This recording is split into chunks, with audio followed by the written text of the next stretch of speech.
এই দেখুন বন্ধুরা, এখানে আর কি কোটোর মুখগুলো সব খুলে নিয়েছি। আর এখানে দেখুন কত পরিমাণে কোটো। আর বিশেষ করে আমার রেসিপির যে ঘিয়ের কোটো বা আগার আগার পাউডার বা জেলি বা অন্য অন্য কিছু যেগুলো আর কি আনা হয়, সেই কোটোগুলো একদমই কিন্তু ফেলি না, সব ভালো করে পরিষ্কার করে যত্ন করে রেখে দিই। কারণ আমার রেসিপির বিভিন্ন জিনিস লাগে, ক্ষুদ্র ক্ষুদ্র জিনিস প্রচুর। তো এইভাবে কোটোর মধ্যে ভরে দিলে কি হয়, হঠাৎ কাজের সময়, হ্যাঁ হ্যাঁ ঠিক আছে পাঁপড়, হঠাৎ কাজের সময় খুঁজতে কিন্তু দেরি হয় না। না হলে এখানে সেখানে রেখে দিলে আমি দেখেছি খুঁজতে প্রচুর দেরি হয়। তো সেই জন্য ছোটোখাটো জিনিস যাই পাই ফেলি না। এই যে আইসক্রিমটা খাওয়া হয়েছিল, এই আইসক্রিমটাও কিন্তু ফেলা হয়নি, দেখুন ওখানেও আছে। ব্যাগে থেকে এবারে একটা একটা করে জিনিস বার করে নেব।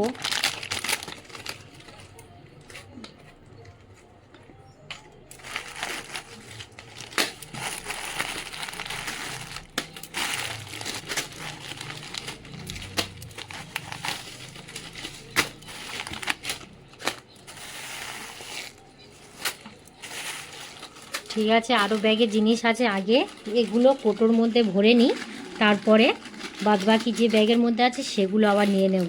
আর এখানে আর কি কোটো দেখুন, এখনও পর্যন্ত কিন্তু কিছু কিছু কোটো পরিষ্কার করা হয়নি, আছে। আবার একদিন সময় পেলে আবার কিছু কোটো আছে পরিষ্কার করে নেব। পোস্তর প্যাকেটটা কেটে নিয়েছি, এবারে পোস্তটা ভরে নেব।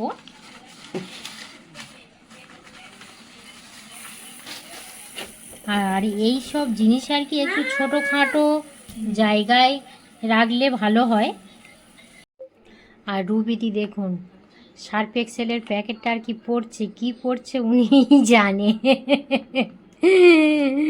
ডাকলে শুনতে পাবে না।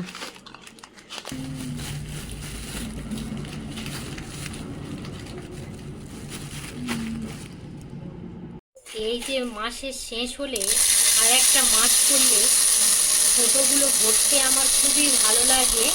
আর প্রত্যেকটাই আমার বন্ধুরা রান্নাঘরে এই রকম যদি মুদি বাজার যদি ভরা থাকে সবারই খুবই ভালো লাগে, রান্না করতেও ভালো লাগে।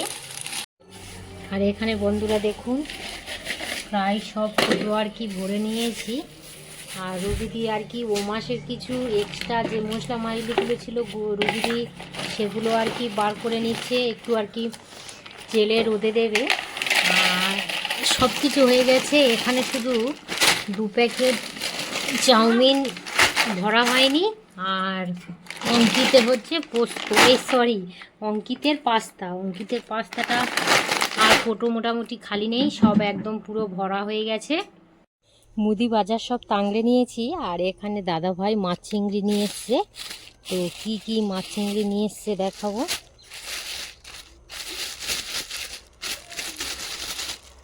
এই দেখুন, এটা মানে বাঁধেরই যে চিংড়ি বলা হয় সেই চিংড়ি, একদম পুরো জ্যান্ত।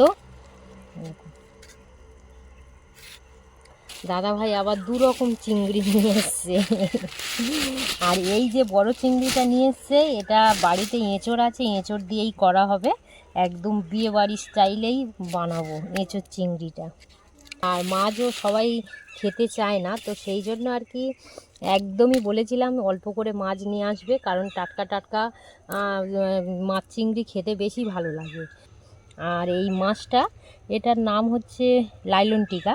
আর এই মাছটা দেখুন একদম পুরো আর কি জ্যান্ত। দাদাভাই বলছিল যখন আর কি আমি দোকান থেকে কিনছিলাম তখন মাছটা একদম জ্যান্ত ছিল, লাফাচ্ছিল। এখন মোটামুটি বাজে 9:30 বাজবে এইরকমই। দাদাভাই তো বাজার থেকে এসেছিলো তখন 8টা বাজে। আর মুদি বাজার সত্যি কথা বলতে এত চাপ থাকে, ওই মাসের প্রথম দিনটা এত চাপ থাকে যে প্রত্যেকটা জিনিস কোটোর মধ্যে রাখা বা কোটোগুলো একটু পরিষ্কার করা, এই মাসে একটা দিনই চাপটা থাকে। একটা দিন মোটামুটি একটু কাটিয়ে উঠতে পারলে একটা মাস আর একদম কোনো জিনিসে হাত দিতে হবে না।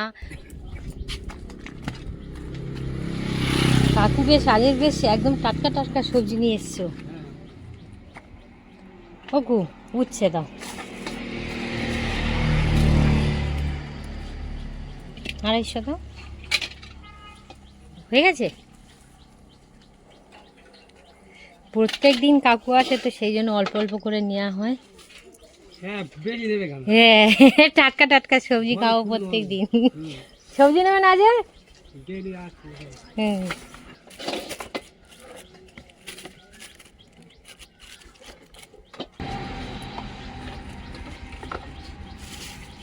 আর পাতিলেবু দুটো দেবে। ওদিকে সবজি নিয়ে নিলাম আর এদিকে একটু বাগানের মধ্যে চলে এলাম। দেখুন এই জায়গাতে সাদা নোটে ফেলা হয়েছিল, এই যে সাদা নোটে উবড়ে নেওয়া হয়েছে। তো এই জায়গাতে এবারে ঢ্যাঁড়স দেওয়া হবে বলে ওই জন্য পরিষ্কার করে নেওয়া হচ্ছে। আর আমি বলছিলাম যে একদিনে যদি দুটো চাটি উবড়ে দাও তাহলে আর খাওয়া যাবে না, নষ্টই হয়ে যাবে। একটা একটা করে চাটি ওরাও, আবার দুদিন বাদে এই যে লাল নোটের যে চাটিটা এইটাও উবড়ে দেবে, খাওয়াটা ভালো হবে। নাহলে একসঙ্গে যদি সব উপরে দেওয়া যায় আর একসঙ্গে সব কি আর খাওয়া যাবে? টাটকা একটা তুলে খাওয়া আর রেখে দিয়ে 4-5 দিন ধরে খাওয়া, দুটো কিন্তু ফারাক আলাদা। মাছ চিংড়ি কাটা হয়ে গেছে, সবজি যা নিয়েছি, প্রত্যেক দিন সবজি ব্যাপারই আসে, যা লাগে অল্প অল্প করেই নিই। আর এখন টিফিন করছি হচ্ছে মুড়ি আর ঘুগনি। মুড়ি আর ঘুগনি খাওয়া হয়ে গেলে তারপরেই রান্না বসাবো। টিফিন করা হয়ে গেছে। আর আজ বাড়িতে ছোট মামা শ্বশুর এসেছিল, মুগ ডাল ওনারা চাষ করেছে, মুগ ডাল দিতে মানে চৈতমুখ করাই ফেলেছিল, আর মুগ ডাল দিয়ে গেছে। আর সেই সঙ্গে একদম পুরো নাড়ু করে গেছে, গরম গরম নাড়ু তৈরি করেছে আর সব দিদিদের বাড়ি দিয়ে গেছে। এই দেখুন, এটা হলো মুড়ির নাড়ু। এদিকে বন্ধুরা দেখুন, এঁচোড় আলু সিদ্ধ হচ্ছে, মাছ ভাজতে দিয়েছি, আর এদিকে ভাত হয়ে গেছে। আর এদিকে যেটা হচ্ছে নোটে শাক বাগান থেকে তোলা হয়েছিল, নোটে শাক, মিষ্টি আলু, গোল আলু, উচ্ছে দিয়ে একটা চচ্চড়ি করেছি, এটা হয়ে গেছে। আর এবারে চিংড়িটা ভাজবো। আর কারেন্টটা চলে গেছে, একদম পুরো রান্নাঘর অন্ধকার হয়ে গেছে। বাবা, মাছ মনে হয় ভাজা হয়ে গেছে, ঠিক রচ্ছে। আগে মাছ ভাজাটাই তুলে নিই। তেল গরম হয়ে গিয়েছে, এবার চিংড়িটা দিয়ে দেবো।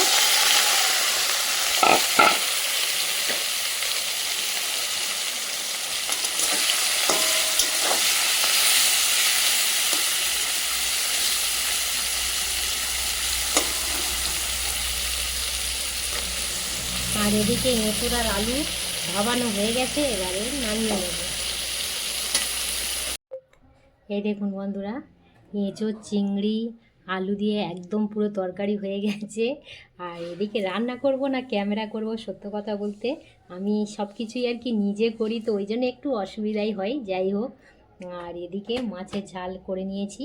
মাছ কেউ সেরকম খেতে চায় না বলে মাছ একদম পুরো কষা কষা করি, কারণ অল্প জিনিসটা যদি ভালো হয়, অল্প হলেও অসুবিধা হয় না, খেতে খুবই ভালো লাগে। এরকম এটা হচ্ছে মাছের ঝাল, আর এটা হচ্ছে এঁচোড় চিংড়ি দিয়ে তরকারি। কত সুন্দর তরকারি কালারটা এসছে দেখুন।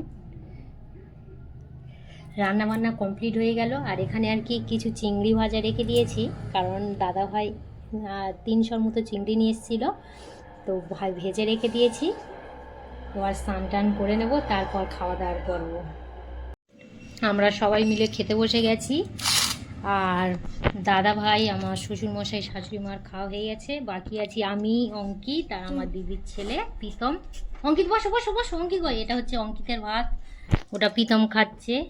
আর এটা হচ্ছে আমি নিয়েছি ভাত। অঙ্কিত, প্রীতম, এঁচোড়ের তরকারি কেমন লেগেছে বলো? ওটা এঁচোড়ের তরকারি নয়, কেমন, তুই যে তরকারিটা খাচ্ছিস কেমন লেগেছে বল। ভালো লেগেছে তো? তাহলে ঠিক আছে, তুই ভাব যে চিংড়ির তরকারি খাচ্ছিস।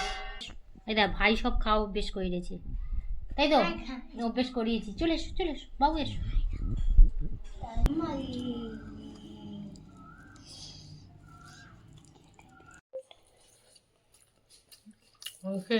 হ্যাঁ, তেতোটা খেয়ে দেখ, খুব ভালো লেগেছে। মিষ্টি আলু, গোল আলু, একটা চেটো তার জল খাই। হ্যাঁ, উচ্ছে দিয়ে আর নোটে শাক দিয়ে করা হয়েছে। এবার আরও একটা তরকারি নিয়ে নেব।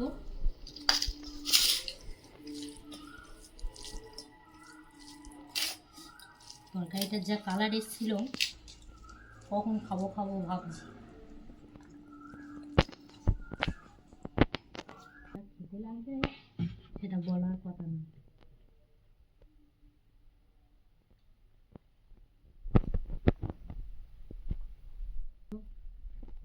বাড়িতে এঁচোড় চিংড়ি তরকারি করে খাবেন। যাই হোক বন্ধুরা, খাওয়া দাওয়া খুব ভালোভাবে হলো, একদম পুরো সকাল থেকেই এখন বাজে 1টা, মানে 1টা পর্যন্ত যা যা করলাম সব কিছু আপনাদের সঙ্গে শেয়ার করলাম। চেষ্টা করেছি ভালো কিছু দেখানো, যাই হোক নিজে ক্যামেরা করছি আর নিজে কতটা কী করছি জানি না। যদি ভালো লেগে থাকে অবশ্যই কমেন্ট করে জানাবেন।